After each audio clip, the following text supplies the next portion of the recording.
Okay, let's unpack this. The ultimate mystery, right? What happens after we die? Hmm.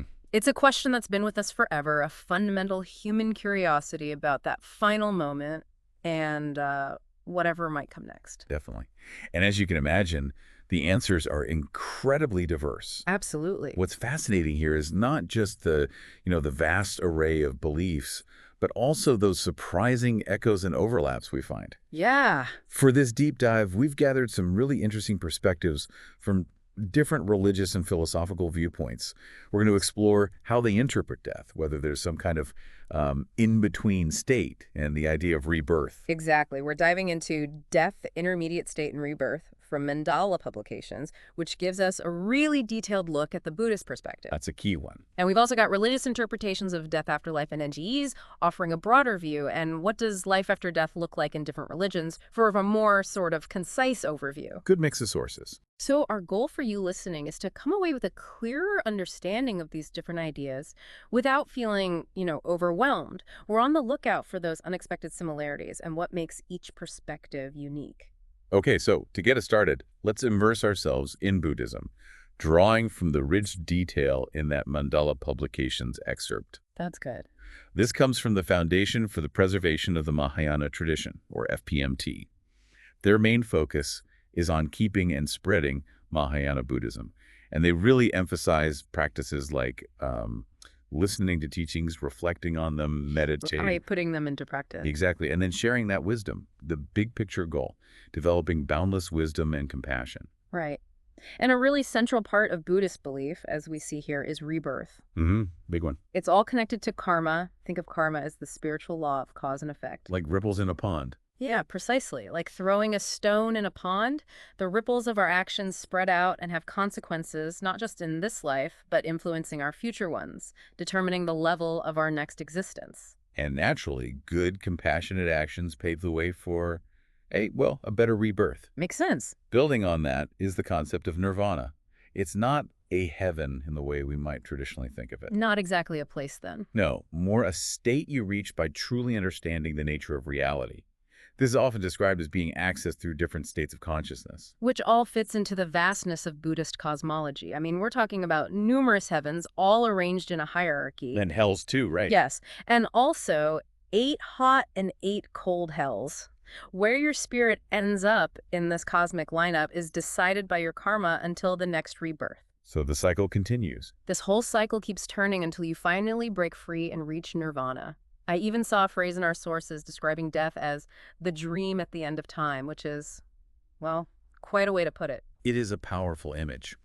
And adding another layer is the intermediate state, or bardo, as it's known. Ah, the Bardo state. Which is detailed in the Tibetan Book of the Dead and mentioned in our religious interpretation source. Yeah. This bardo has 3 stages. First, there are visions of what's called the blinding clear light of pure reality. Wow. Then you encounter various deities, and finally there's a judgment by the Dharmaraja. Okay, here's where it gets really interesting for me. Because these stages, as the source points out, bear some really striking resemblances to near-death experiences, NDEs, reported across completely different cultures. That connection is fascinating, isn't it? It really is. Think about it. People describing moving through different levels, seeing a brilliant light, encountering beings, having out-of-body sensations, and even a sense of being judged. Makes you wonder. It does. Are these shared experiences pointing to something fundamental about consciousness? Or maybe universal patterns right at the edge of life, regardless of how different cultures frame them? Absolutely.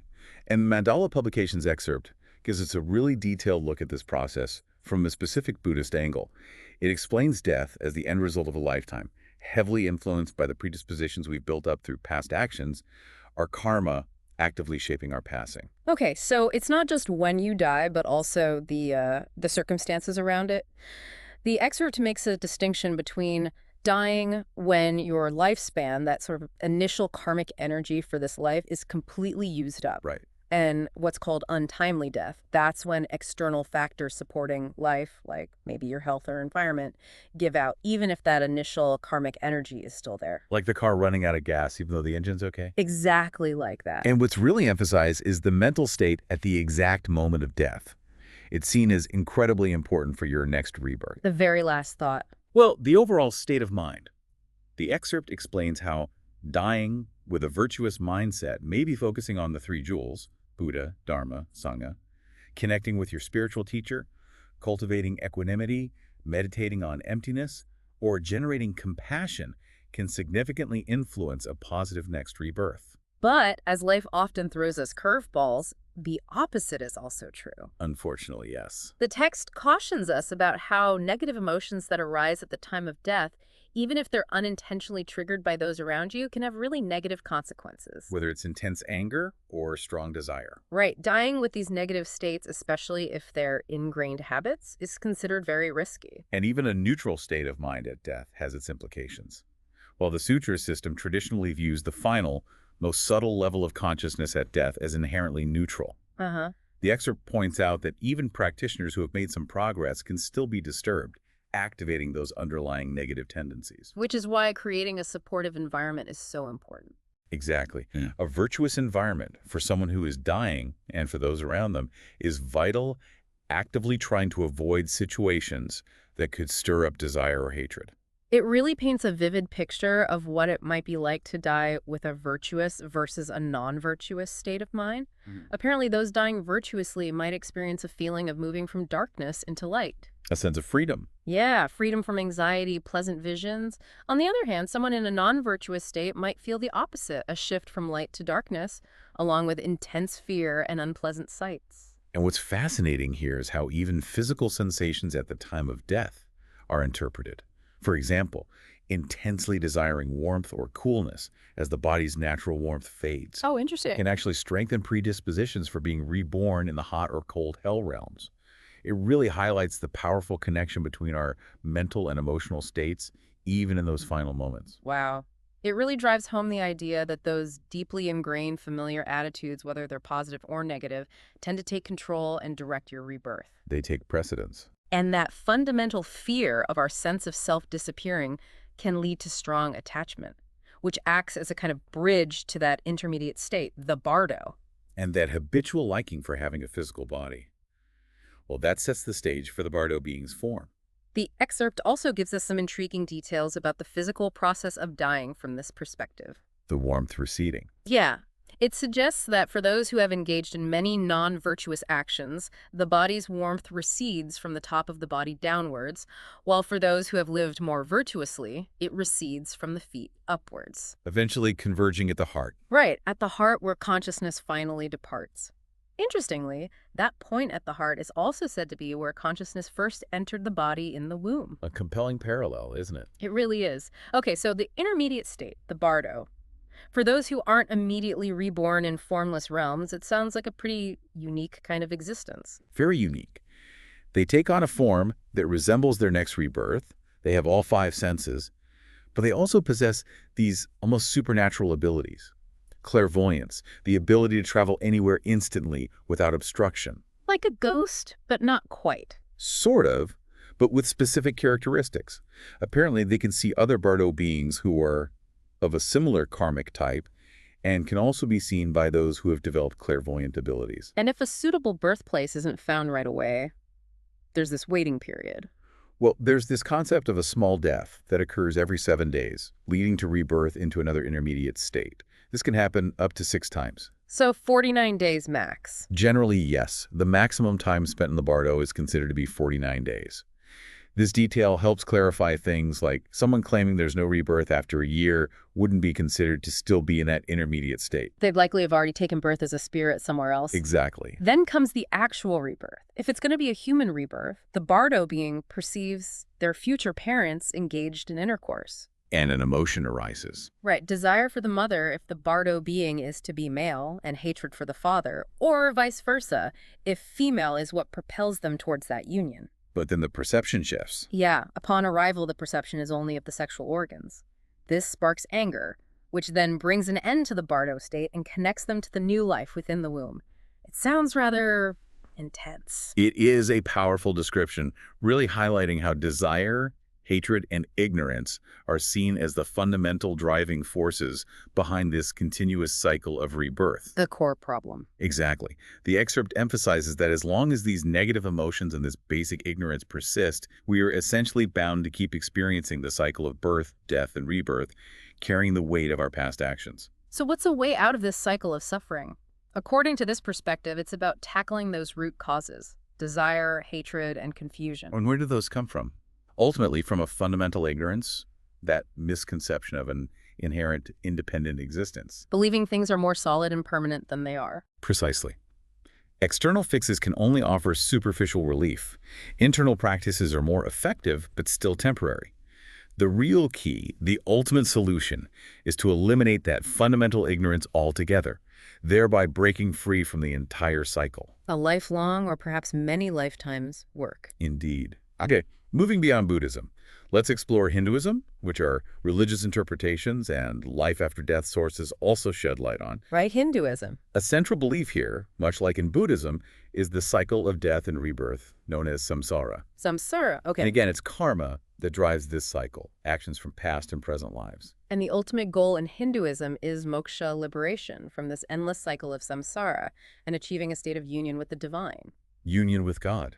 This is something you strive for by living according to the principles of Dharma, those essential duties and ways of living. The afterlife in Hinduism is generally viewed as a temporary stage, a passage in either heaven or hell. Temporary. Yeah. Not eternal. Generally temporary, yes. And this is directly determined by the accumulated karma from both past and present lives.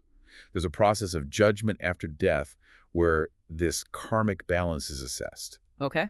And similar to Buddhism, Hinduism includes the idea of the transmigration of the soul, with the specifics of your next rebirth being shaped by that developed karma and, significantly, your very last thoughts in this current life. Those last thoughts, again, seems like a recurring theme. It is. It's interesting how the search for lasting happiness is viewed here. The Hindu belief is that this constant cycle of rebirth continues until the individual spirit realizes that true and lasting happiness isn't found in fulfilling endless desires. Chasing pleasure. Right, but rather in transcending those desires completely.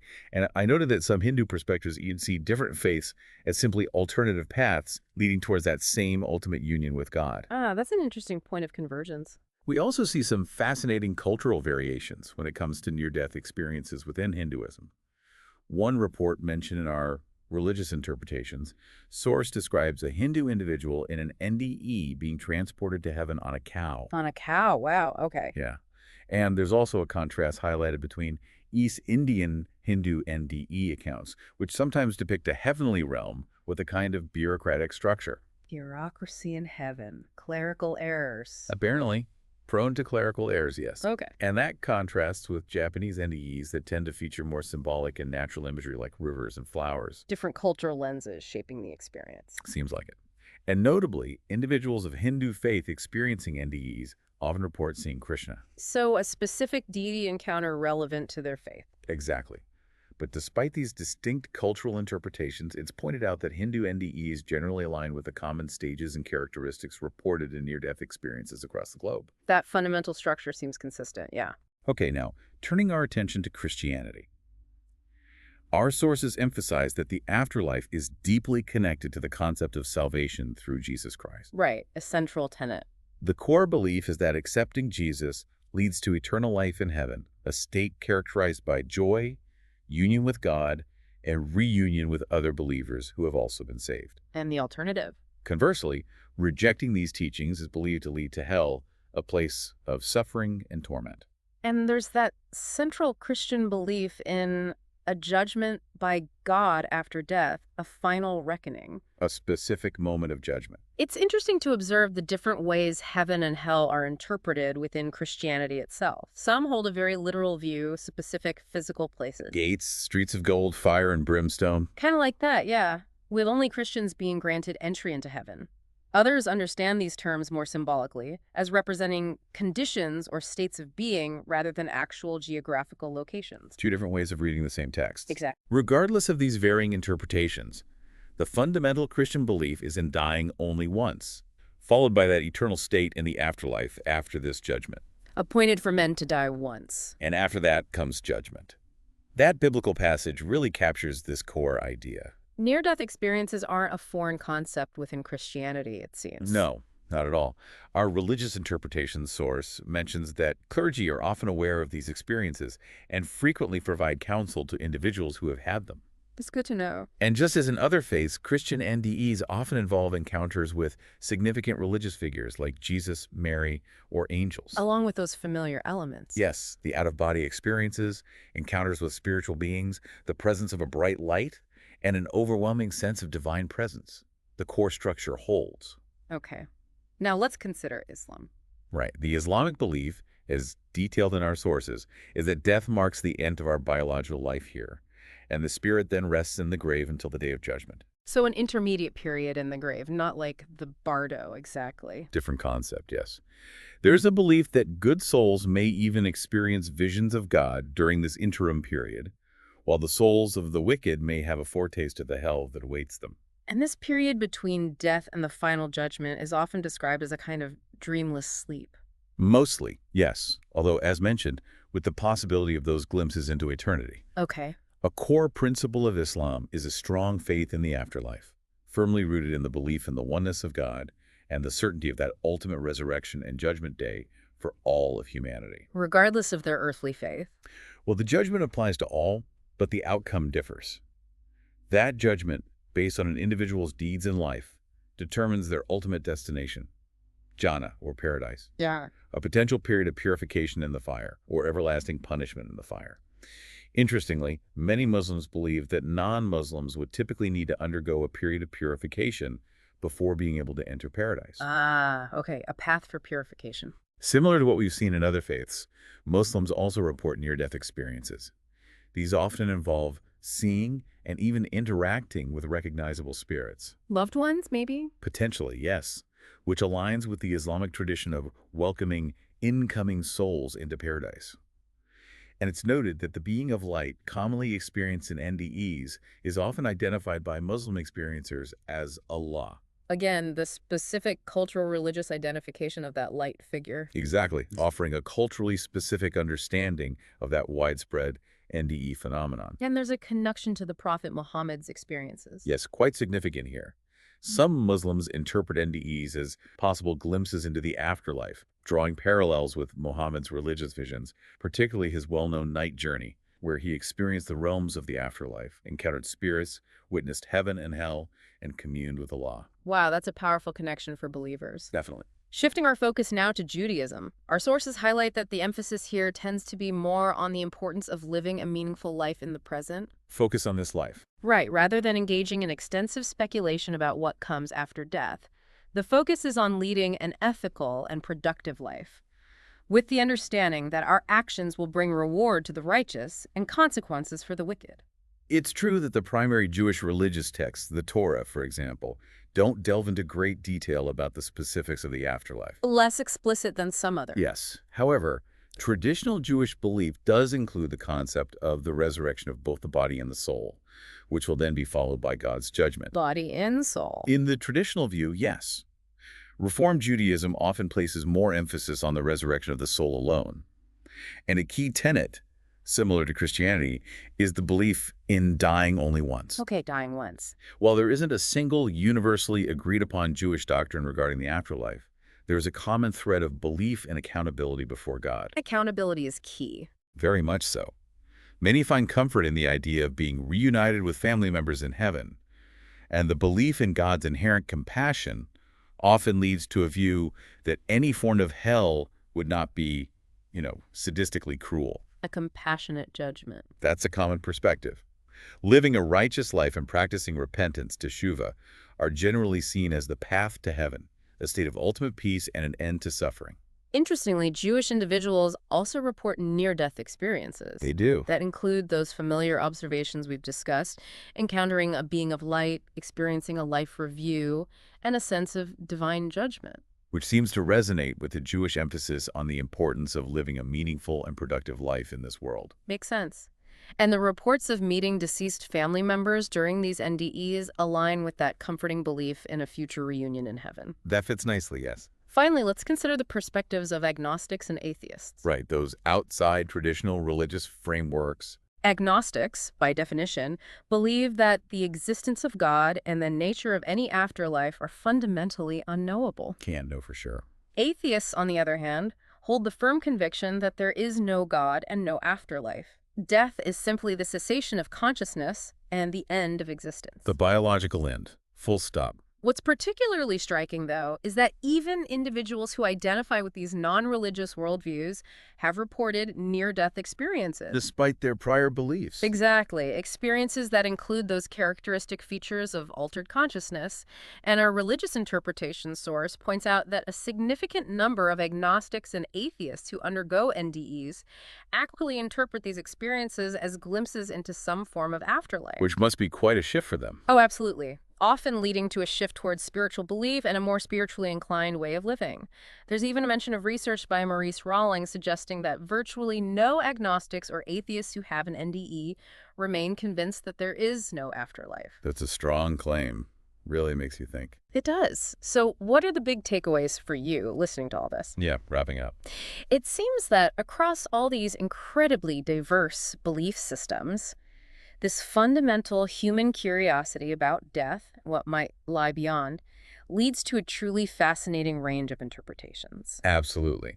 While the specific details certainly differ, heavens, hells, rebirth cycles, judgments, we see these recurring threads. The patterns emerge. Exactly. The idea of a transition or journey after death, some form of evaluation or judgment based on life lived, and the possibility of an ultimate reality, whether that's conceived as union with the divine, liberation from a cycle of rebirth, or an eternal state of being. It really prompts you to think, doesn't it? What aspects of these different perspectives resonate most deeply with you, and why? Yeah, what clicks? And how do these varied interpretations, whether you subscribe to a specific faith or not, ultimately shape your understanding of the life you are living right here, right now? Does thinking about the end change how you live the middle? That's the core question, maybe. Yeah. This deep dive into the concepts of death and the afterlife really highlights how this exploration can serve as a powerful lens. It invites us to examine our own values, the impact of our actions, and the very meaning we find in our existence. Regardless of our individual beliefs. Precisely. It's definitely a topic that continues to invite personal reflection and further exploration for anyone interested.